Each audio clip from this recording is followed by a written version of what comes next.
Today's show is brought to you by our new presenting sponsor, Hard Rock Bet. The Hard Rock Bet Sportsbook app is the only legal sportsbook for whenever you're in Florida.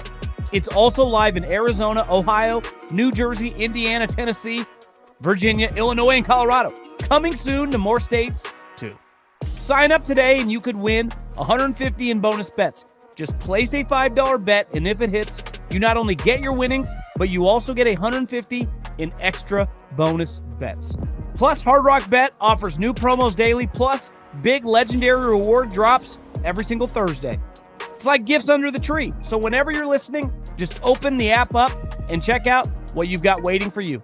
Download the Hard Rock Bet now and make your first deposit. Daniel Craig returns as Benoit Blanc in The Wake Up Dead Man, a Knives Out mystery with an all-star assembled cast for his most dangerous case yet. When the young priest, Judd Duplancy, is set to assist a charismatic firebrand, Monsignor Jefferson Wicks, it's clear that all is not well in the pews. Written and directed by Ryan Johnson, critics are calling it the sharpest Knives Out movie yet.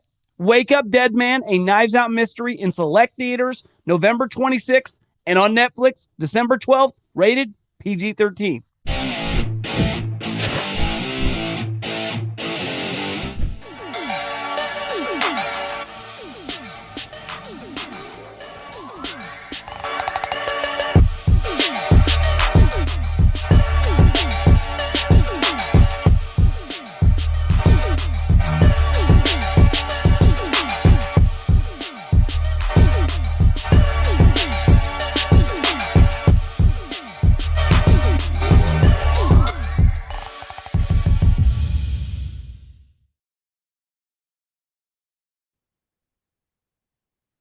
What is happening, everybody? Late night here on Sunday. We've had a long week.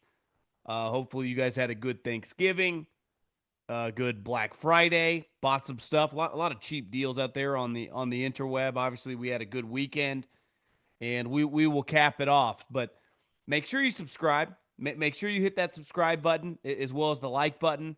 Share with your friends.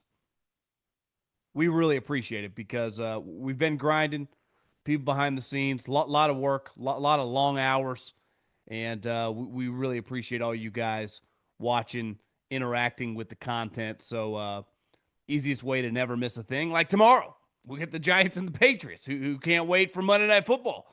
So just subscribe and you will not miss a thing. But a lot going on. We just had the Denver Broncos go to overtime with Marcus Mariota, or however the hell Chris Collinsworth was saying that. Chris, man, we need you working double time these long weekends. I need you on Thursday. But that's a conversation for another day. But the Denver Broncos are now tied with the New England Patriots at 10-2 for the best records in the NFL. And the Denver Broncos have a clear lead in the division and look poised to compete right till the bitter end for this number one seed. And I think there's a lot going on there we will dive into. A lot of other stuff in the NFL today.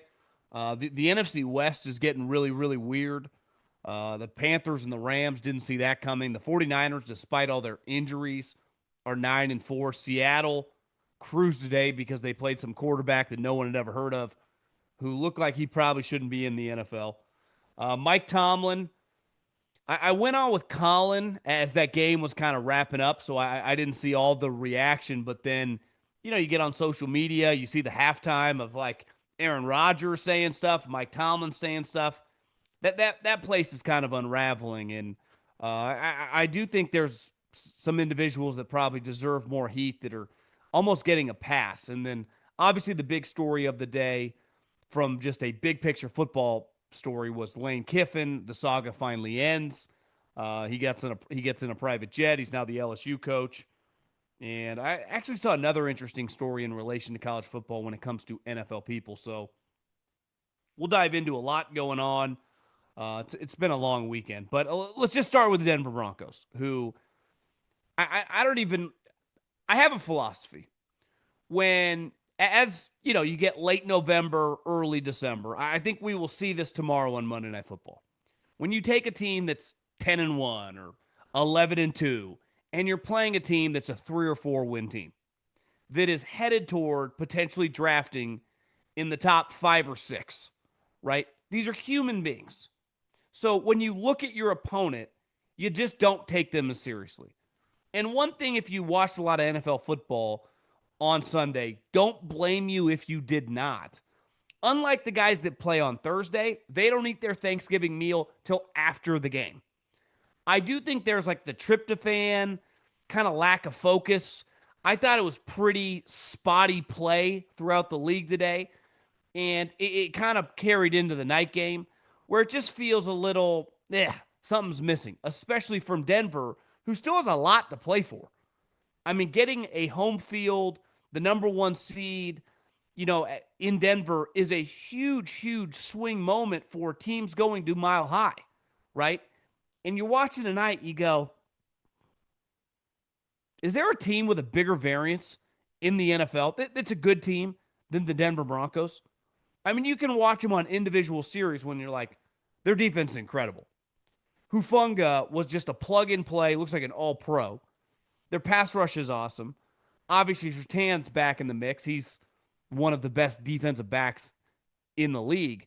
But then they got Riley Moss, who Marcus Mariota made him look like he should be on a practice squad. I mean, Riley Moss, it is very, very difficult in this modern free agency era to have a perfect defense or a perfect offense. You're typically going to have a liability somewhere, right? A guy that you would like to replace. But it's hard. You're not going to have all 11 high-end starters. It's like, yeah, we got 11 Pro Bowlers. Like, this isn't the mid-90s and it's the Cowboys or the 49ers. This is the free agency era.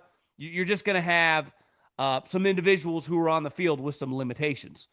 And clearly, when it comes to Riley Moss, like, if you're going to do anything, that's who you're going to throw after. And they just went after him relentlessly tonight. And, he's just targeted constantly throughout this entire season. A couple weeks ago, I remember watching the game. I don't know if that's still the case. Led the league in pass interferences. Tonight, with the game on the line, Deebo Samuel, who isn't exactly Jerry Rice or Marvin Harrison, not junior, but senior, when it comes to route running. And when the ball is not in his hands, I wouldn't consider Deebo to play fast. Goes right by him. I mean, almost scored, ended up leading to what would have been the game-tying touchdown in overtime, but obviously they went for 2 instead of kicking the field goal, and Mariota didn't get it. Now, I do believe that Mariota tonight looked really good. He threw for basically 300 yards. I mean, you watch games like tonight, like Mariota's a high-end backup, and the athletic ability to keep plays alive with his legs, little inaccurate at times, but has a pretty explosive arm. Just a good player. Really high-level guy. People love him, and was playing really well. Like, was giving Denver all that they could handle. But I go back to, these are human beings. And when you go into a game against a team that is 3-8, whose star quarterback is watching the game from a box, whose team has just not played very well, you don't take them as seriously. And that's what I just wonder Denver coming into this game. Now, there's an entire other element where Bo Nix is a giant wild card. Like, there were series, like at the end of the first half. What was the score? They had just, Washington had scored a touchdown to made it 7-6. And Denver got the ball back with a little over 2 minutes to go. And you went, you know what? You want to get some points, so at least you have a lead going into halftime. Maybe it's 9-6. In a perfect world, you get a touchdown and you go up, 13-7.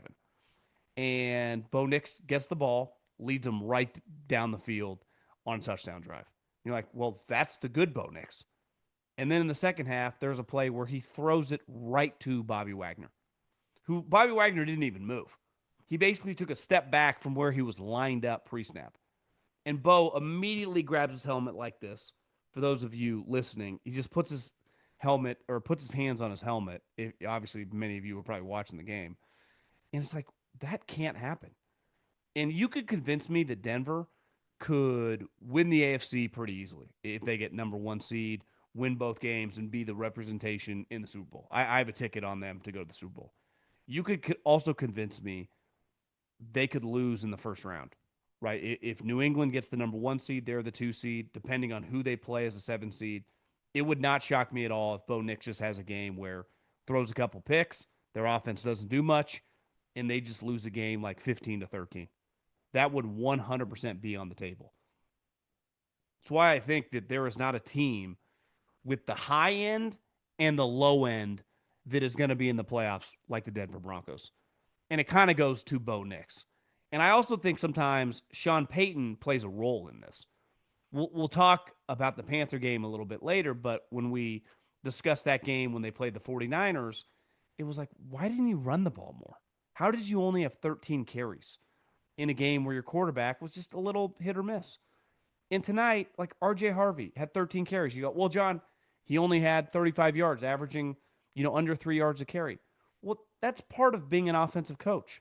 Just slow down the game a little bit, and eventually your guy's going to break one. Maybe not for 50 yards, but if it's 20 yards or 30 yards or even 15 yards, there's a level of, you know, controlling the clock and establishing a physicality on offense and also taking some of the pressure off your quarterback. Because Bo Nix gets in these streaks where he's like running around, skipping balls at guys' feet, and you're like, what is going on? And there probably hasn't been a more frustrating player throughout this season on a good team than Bo Nix for the Broncos. It's like you watch individual series, you go, that's really impressive. Then you watch individual series and you go, that's terrible. You could leave this game and make the argument that Mariota outplayed him tonight. I'm not even just factoring in numbers. Mariota was a little less accurate. They basically threw similar yardage. Mariota threw for one more touchdown. Now, granted, it came in the overtime session, but they both threw an interception. Mariota was sacked twice. Bo Nix was sacked once. They both kind of scramble around. Kind of similar players. I would say Bo Nix's arm's a little bit better, though I think Mariota's arm looked pretty strong tonight. But one major difference is the Commanders ran for like 60 more yards, and they had 10 more carries. Like that just helps an offense just settle down. And I think Sean Payton, for whatever reason, gets into these positions with his quarterback where he's like trying to prove, I told you this is my next Drew Brees who can move. I told you this is the guy that can lead us to a Super Bowl. It's like, yeah, maybe that inevitably happens, but why are you trying to prove it on this individual series when things aren't going well? Settle everything down, call some more runs. Hell, call quarterback runs for him. But it just feels like he's hesitant to do that, or he just refuses to do that. But at the end of the day, only New England has, as many wins as they do. And assuming New England beats the Giants tomorrow, like the Broncos are easily ahead of Jacksonville and Indianapolis, who are both 8-4. The Chargers are currently 8-4, but their quarterback is going to have surgery on his hand tomorrow. Now, I'm pretty sure it's his non-throwing hand, and even Herbert said that he expects to play in the Monday Night Football game against the Eagles coming up this week, but that's a pretty big wild card. The Chiefs are currently 6-6. The Ravens and the Steelers are 6-6. So this thing is wide open. Now, I do think Denver has a better roster than the New England Patriots, but it would be hard to argue that you would have more faith in Bo Nix than Drake May, given the way the two guys have played this year. So I think, listen, the AFC hasn't been this wide open in a long, long time. You could make the argument in like decades, because for 20 plus years, it was mainly New England with a little bit of Peyton mixed in. And the last 5 years has been Patrick Mahomes and Andy Reid, with Baltimore and Buffalo basically beating everyone else. Well, now Buffalo is also 8-4, but they got a million injuries and they don't look great. You have the Ravens, who in any other season would be up 3 games in that division. Steelers are they're circling the drain. I have zero faith. I mean, Indianapolis is playing a quarterback with a broken fibula, And he's like, well, I'm healthy enough to play, and the doctors cleared me. It's like, that's a great sign. They're clearly leaking major oil. I have no faith in Jacksonville. You could argue Houston is one of the hottest teams in the league, and who knows if they can dig themselves out of that 0-3 hole. I mean, they're attempting to, but Jacksonville and Indy, I'm pretty sure haven't even played yet. But like Denver, if their quarterback play was more consistent, I think everyone would be picking them to win the AFC because their defense wasn't that great tonight. But the totality of the season, it has been excellent, and really for 2 straight years, it's been really really good. And then from a weapon standpoint, I mean Sutton, Ingram, R.J. Harvey out of the backfield. Franklin's an explosive player. Like they do have enough weapons. Now you lose J.K. Dobbins, their running game. Is their coach going to be willing to call enough runs? That is definitely up for debate. I don't know, man. The AFC is in complete shambles right now. And Sean Payton anointed this team at the beginning of the year, saying, I've throughout my however many 2 decades of being a head coach, I've had a handful of teams that I knew in training camp had a chance, right? And this was one of them. And like I do think the way that it's broken with the injuries, with the Chiefs being in shambles, with the Ravens and how they've played, with Burrow getting injured, it's all for them to take. Now, do you have faith that they can take it? I don't, but I don't know who else I would pick. We'll see New England tomorrow. I'm still hesitant to think, are they good enough? I think they're a year away. Kind of like last year when Washington made it to the NFC Championship game. It was like, is this the least talented team ever to be in a championship game? But their quarterback was just playing out of his mind. And there's a little bit of that element with New England, though, Travion Henderson has added an explosive element now that he's played over the course of the last month. Clearly, their coach is a pretty accomplished guy, a lot like Dan Quinn last year. Like he had taken a team to a Super Bowl. He had some pelts on the wall as a coach. But I do think this thing's pretty wide open. Speaking of wide open, the NFC West, I thought today I was expecting crazier weather in the 49er Browns game. I mean, last night I followed some social media accounts. It was like a whiteout. I'm like, it's going to be snowing. It's going to be windy. How are they going to be able to function? And it turned out it was just really cold and kind of windy, but it wasn't really like raining and snowing. And that game was just an organizational, we're way better than you. It's crazy how big of a joke the Browns are. I mean, it really is. The whole organization, everything about them. It's like, I understand they have good players. I mean, they have one of the great pass rushers of all time. It looks like their draft this year is really good. And they just got their teeth kicked in by a team that's rolling out like a UFL front seven. And I've been saying this for a while about, that coach and the GM. Kyle went in there and won. He has been owned by Jim Schwartz. Jim Schwartz is 8-1 against him, physically dominated him a couple years ago. The year the 49ers went to the Super Bowl and lost to the Chiefs. It was one, the 49ers had like a 3-game losing streak in the middle of that season. But today, it was just from muffed punts to tush push, 4th-and-1 play calls that the tight end's fumbling. It's like, what is going on here? It's not like the 49ers were doing anything special. They couldn't run the ball. It just, they couldn't tackle anybody. Junkins, I would have given it to him every single play. And then you look up, and all of a sudden it's like, wait, what's the score? And the 49ers win 26-8. It's like, how did this? It's just because we have nothing in common with you. We're well run, and you guys are just a complete joke. I mean, a complete and utter joke of a franchise. And the 49ers, to find a way to get to 9-4 with the amount of guys that they have injured, is just an incredible accomplishment. It really is. And it's crazy to think, because I would have said this a couple weeks ago, they have absolutely no chance to win the division. I still think it's going to be an uphill battle, but like they beat the Rams at home. Or excuse me, they beat the Rams in LA. They beat Seattle in Seattle. They still play Seattle to end the season at Levi Stadium. They get a bye. Their next game is the Tennessee Titans. Like the 49ers pretty likely are going to be 10-4. They're going to be 10-4. They're not losing the Titans off a bye. And Seattle and the Rams in a couple weeks play each other on Thursday night.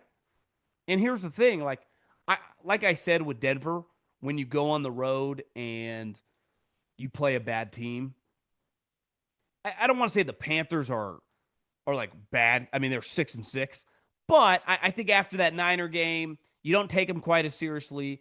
You go on the road, it's rainy, your time clock's a little thrown off. You just kind of get into a weird game. And Matt Stafford clearly played the worst game of the season, right? Throws a pick six, throws another pick, has a fumble that could have been a fumble six. Luckily, they were able to tackle the guy. It was just off kilter. And all of a sudden, you're like, because every time I would look over, I'd be like, I still think the Rams are going to pull this one out. And then all of a sudden, you're like, no, actually, they're not.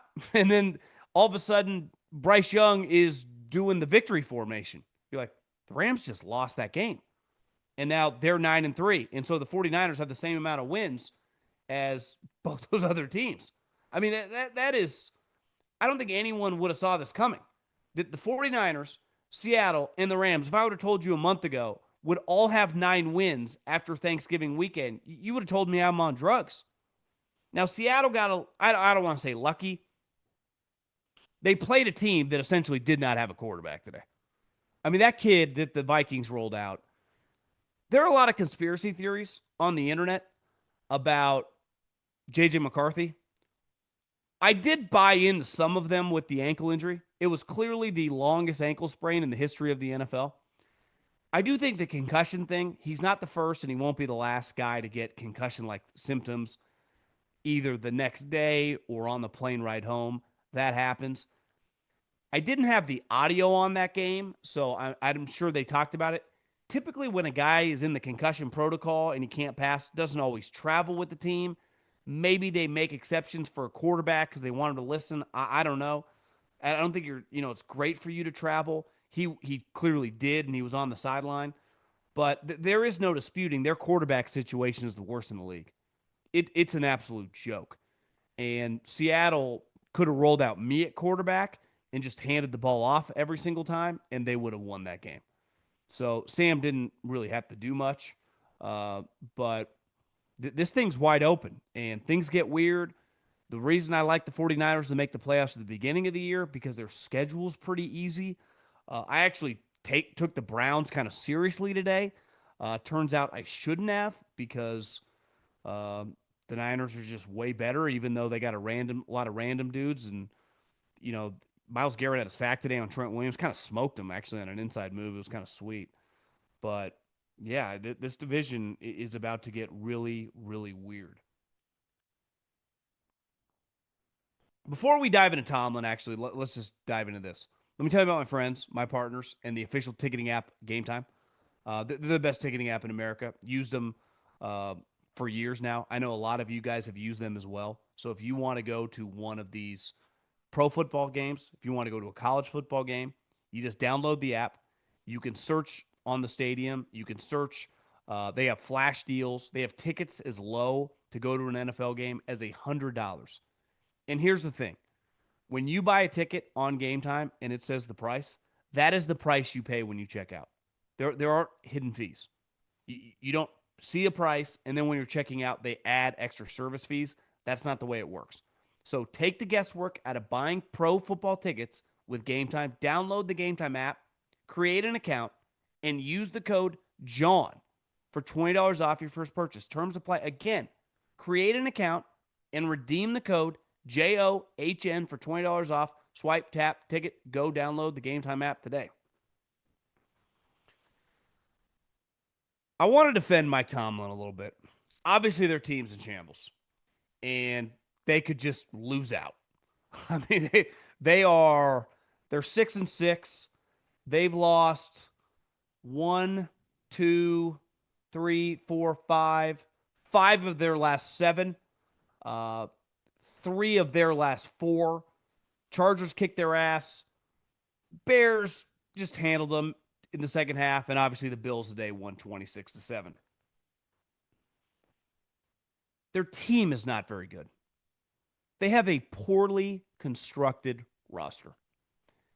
And in the NFL or in college, even the best coaches, like, listen, I'm giving Kyle Shanahan a lot of credit. Again, the Browns, he still got George Kittle, still has Juwan Jennings, who clearly is pissing a lot of people off.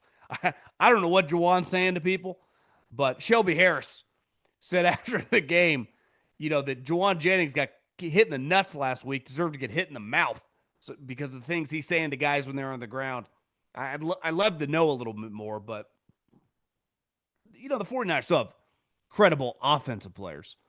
But you can only do so much, right? It's about the Jimmies and the Joes and the X's and the O's. Now, I've been saying for a while, in coaching, I don't care who you are. Pat Riley, Bill Parcells, Andy Reid. You go to different sports.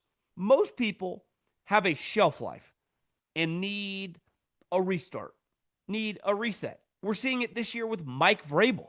Mike Vrabel was told a year ago in Tennessee, you need to pack your shit and get out of here.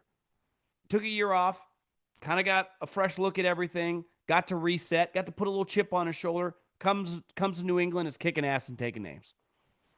And I think Mike Tomlin will really, really benefit from that. But that's between him and the Steelers. And if they want him, have him as the coach for life, that's their prerogative. One thing I would say to Mike, if I knew him, is like, bro, you need a little more help in the front office. Like, back when Kevin Colbert was your right-hand man, you guys had a point of difference. You guys had an advantage. When I got into the league in 2010, definitely when I was a kid in college in the 2000s, and then even once I left the league in the mid-2010s, the Steelers were looked at like a high-level scouting operation.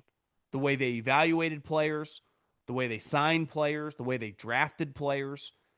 And I look at their team now, they kind of just constructed a roster like you or me might do if we're 16 years old on Madden. Kind of desperate, add Aaron Rodgers, trade for Jalen Ramsey, trade for DK Metcalf. That doesn't seem like what a well-run operation would do, though, if they were trying to win games on Sunday in the actual National Football League. And I don't think it's by coincidence that they're getting their ass kicked by all the good teams. The Packers, the Chargers, the Bears, the Bills. I mean, think about that. All the games that they have lost over the course of the last month plus are to teams that the Packers, the Chargers, the Bears, and the Bills that are going to be in the playoffs. And they're getting worked, for the most part, in these performances. Because they don't have the talent. They don't have the rosters. The Buffalo Bills today are missing their two tackles. So if you tell me I'm the Pittsburgh Steelers and I get to play a team, whether it's a team that last year was in the AFC Championship game or a team that's going to be drafting in the top 10, and they don't have their two starting tackles in a league that struggles to find decent offensive linemen, let alone backups who can fill the spot for starters, I would have been like, you should be able to make this game weird. And I saw TJ Watt talking about the game after in his post-game press conference was basically like, I can just talk about the defense, but we're terrible. We're just not very good. And I'd be like, yeah, because in a game when you're playing backup tackles, you should dominate. If you put Myles Garrett versus a backup tackle, you could convince me he'd have 9 sacks. And I just watched the Steelers and I watched the Bills. I go, Bills just have more talent. I'm not even talking about Josh Allen. Then you factor in that your quarterback, who's about to be 42 years old, has a cast on his hand. On the one play where he got sacked by Joey Bosa, had his face slammed into the ground. I mean, after the game, he looked like he just fought, I was going to say Floyd, but Floyd doesn't really hit you. He just kind of dances around. More like Mike Tyson or something that got blasted in the nose. And I said this to Coward, I respect Aaron because when you've made that much money and you've checked every box you need to check for your quote unquote legacy and your resume as a football player, you don't need this, right? In 20 years, no one's going to talk about the last year you played in the NFL for the Pittsburgh Steelers, the year they went 8-9 or 9-8. It will be an afterthought on the way people discuss your career, right? And him playing in that game with a cast on his hand, and I get it's his non-throwing hand. I got to tip my hat to him. But you could argue even just getting into business with him. Now, they didn't have many other options. Like, what do you think a 41, 42-year-old is going to be in the NFL? This is typically how it goes. It is typically ugly. You know, Brady going to 44, 45, that's abnormal. We're not going to see that anymore. The norm is Matt Ryan, is Phillip Rivers, is Big Ben, is Drew Brees, is Eli Manning, is the crew of peers that Aaron Rodgers had. That when they got 37, 38, 39, Peyton Manning, his last year in Denver, they fall off a cliff. They're not nearly as good. Now, depending on how your team is built, Peyton Manning plays on a team with an elite defense, and Julius Thomas, Demarius Thomas, a good offensive line, like other good player, Emmanuel Sanders, I think. Like they had a lot of talent on the team. That's not the case here. This team is poorly built. And I started texting around to just my buddies out there in the trenches of football scouting, and I got a couple people to hit me back. Like, John, their scouting staff's kind of an embarrassment. And it shows. And I get the Rooneys take a lot of pride in continuity, consistency, and patience, I guess is a word. But it's easy to be patient when in the 90s or the 2000s, when you're going to a lot of conference championship games, when you have Super Bowl bursts. When you look over and you go, we're 6-6, we're technically not even in first place. And honestly, the only reason we have a prayer this year is because Lamar Jackson got banged up and they had some other injuries early in the season. I would say a typical year, at minimum, they're 2 games behind the Ravens. And that would be the Ravens having a weird season at 8-4. So I think if you're the Steelers ownership, you got to look in the mirror and ask yourself, what's going on? And did Mike Tomlin get dumb overnight? No. But clearly the talent on our roster has dramatically fallen off since early in his tenure. And even we go back to like when they were winning playoff games in the 2010s, they had a lot of impact guys at a lot of different positions. And the other guys that weren't Pro Bowlers just felt like guys that would start on every team. And they were just well built. They just were a balanced team. And I watched this team, and I've been saying this now for weeks. They're just not well built. And you Steeler fans that are closer to the sun on this know more than me, but it does feel at the influence Tomlin has, if he's picking the players or has a lot of influence on the draft, maybe I'm out of touch on this. It does feel like the front office has really screwed them and put them in a position to have no chance against the good teams in the NFL because, simply put, they're just not a good team. Okay, a couple other things before we get out of here. I do think one thing college football has going for them is, unlike the NFL, because of the way their system is built with the conferences, it's kind of like pro football now, especially with the NIL, meets the Real Housewives. You know, because the NFL doesn't have the capability to steal coaches. So that element is something that just brings a drama and a reality television element, especially in the South, that we just don't get in the NFL. And the Lane Kiffin saga, in a weird way, is fantastic for college football. Why? Because everyone has an opinion. It's one of those that you could ask someone that doesn't even watch that much college football, and they would have a take. Oh, he's fucking over his guys. It's like, you would never turn down that much. It's LSU. What are you talking about? Every single person's going to have an opinion. And I do believe I'm not someone that's scared to take a stance. This was always going to be messy. And I've heard a couple people say, and I do agree with this, and I watched the documentary that he did on E60. I think it was pretty clear that this year was a lot about changing his image, or at least letting the world know that he has changed his image, right? Let everyone know I'm sober. The hot yoga thing became really, really big. My health, my wellness, my family now has all moved back around me. I'm around my kids. I'm around my ex-wife. I text someone tonight. Does that mean him and his ex? And I know I text someone that knows him pretty well. It's like, do they like live together? Or do they sleep in the same bed? Or is it like his ex-wife just moved into town because their son is there now? And I couldn't quite get a real answer. But that's not the point of this whole thing. And maybe they're back in love, maybe they're not. But hey, I'm a family man. It's almost like a politician. You're a stronger politician if you're married, if you can take Christmas card photos with your 3 children, than if you're just standing there with a couple of your boys and a couple 12 packs. I mean, you just look much more hireable when you check all the boxes that society has told you to check. And let's face it, for a long time, and even Lane admitted this, he wasn't checking any of them. And here's the other thing. He has been trying to get all these jobs for years. And I don't blame him. I know for a fact he really wanted the Oregon job several years ago when Mario went to Miami. And they wouldn't even talk to him.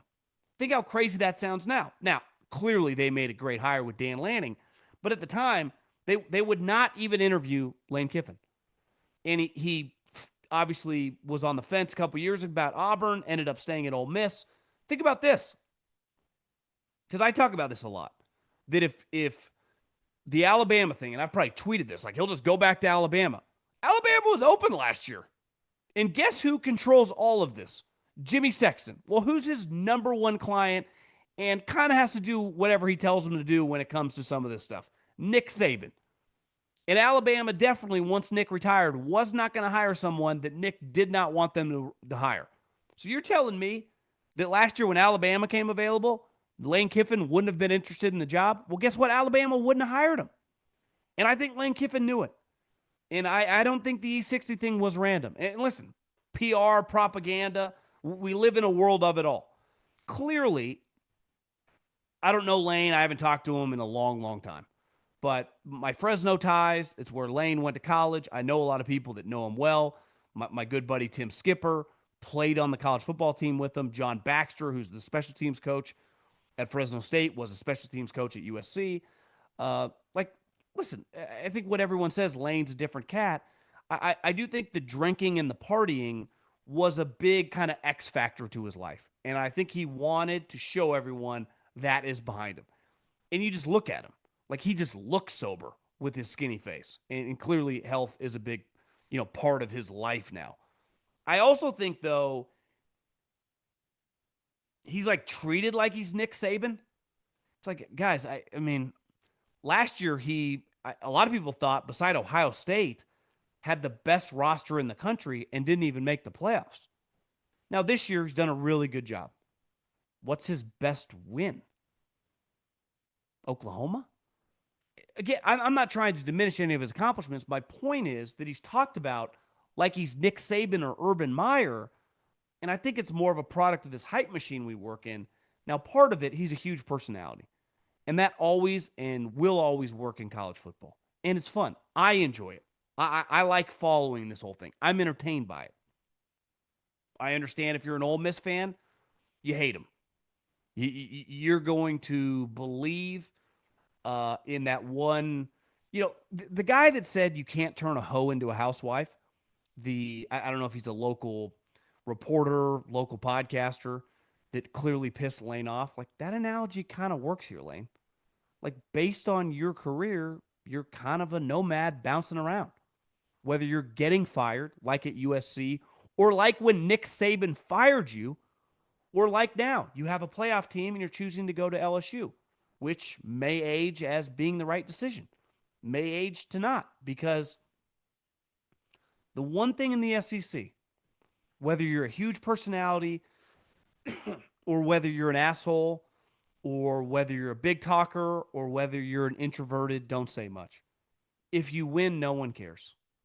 But if you don't, and I mean especially at LSU, at Florida, at Bama, look at Kalen DeBoer. He was probably a couple minutes away from Auburn scoring, and if they went for two, losing that game, to basically being forced to having to go to Penn State, just because 9-3 would not have been accepted. Missing the playoffs would not have been allowed because their expectations there are so high. And I think Lane is going to have the hoopla, the hype machine. It's going to be a lot of fun. And I'm excited to watch him at LSU. I love the drama of this. I'm very entertained by this. As an outsider, as someone who doesn't have a specific team, I gravitated for years to Nick Saban just because I enjoyed watching Alabama play. But I just enjoy the drama of the SEC. And I can't wait to watch this. And when LSU goes back to Ole Miss next year, the animosity, the anger, it's going to be a lot of fun. But you better win. You better win big. And I think you get all this money, you get all this hype. Eventually, you start playing games, and what he did at Ole Miss. There's just there's a bigger magnifying glass at LSU, and it's going to be fascinating to watch. Now, I do think some of these guys, there's no disputing Lane's offensive mind. He's clearly pretty brilliant. Going back to USC days, to Alabama when he was with Saban, to what he's done at FAU and clearly at Ole Miss. But I just think this thing is gonna be it's gonna be crazy and it's gonna be intense. And the hatred. The other thing in sports, like sometimes you need villains. Like you can't just have. It's the problem. Like I love the PGA Tour. Every guy's just too nice now. All their villains play on the Live Tour. Like you need some Draymond Greens and Dennis Rodmans. You can't have everyone being buddy buddy. I need people like I say this all the time. It speaks to like Ohio State and the Lakers that I root against you. That's a powerful thing. People root against the Yankees. People root against Duke basketball. No one roots against the Arizona Cardinals. No one roots against the Jacksonville Jaguars. No one roots against the Atlanta Hawks. But like some people hated Nick Saban. People hated Coach K. People hate Rick Pitino or John Calipari. People just want to root against them. People hated Brian Kelly. Since Lincoln Riley has gone to USC, I find myself kind of rooting against him. I don't even know why. So you just need people to root against. That's the power of sports. You can't, the programs or the teams that are just fans don't care about, that's a problem. So LSU now is going to, a lot of people in the SEC are going to root against them. That's good. I mean, that's because of Lane. And he's become the number one villain in college football. He's an extremely polarizing individual.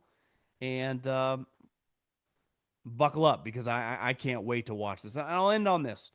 I saw a story today from Jeff Darlington about Dave Caldwell, the former Jags GM, who was actually working for the Philadelphia Eagles, I think for the last like 6 or 7 years. And he's leaving the Eagles to become the GM for Florida.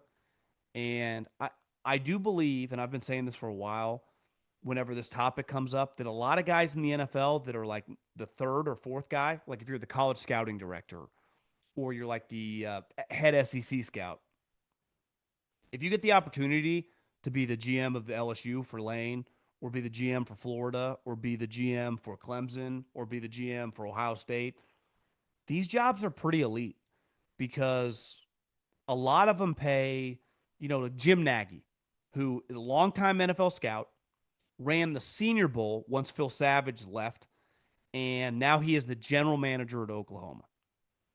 I'm pretty sure he makes like $850,000. So unlike when you're a road scout and you have to travel all over the place, you basically are just in-house.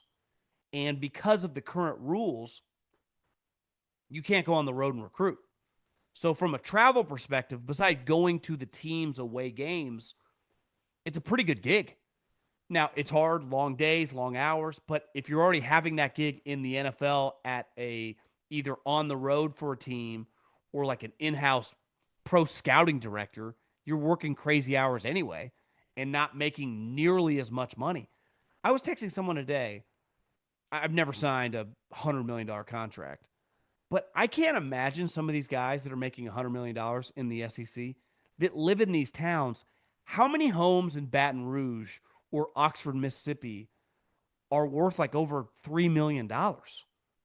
This was the thing when Lincoln went to USC. He had just built like a new mansion. And they're like, who's he going to sell it to? There's no one in Norman, Oklahoma that is going to buy this off him. So USC had to spend the money to essentially just buy his property. And I do think these guys are just living like Lane Kiffin's going to make 12 or $13 million to be the head coach in Baton Rouge. He's been making 8, 9, $10 million for the last 4 or 5 years in Oxford, Mississippi. Like the amount of money he is making right now, I bet he is making the equivalent of some NFL players making like 20 or 25 million that are living in a place like Los Angeles, San Francisco, or New York. When you factor in the taxes, when you factor in the cost of living, like he is swimming in money.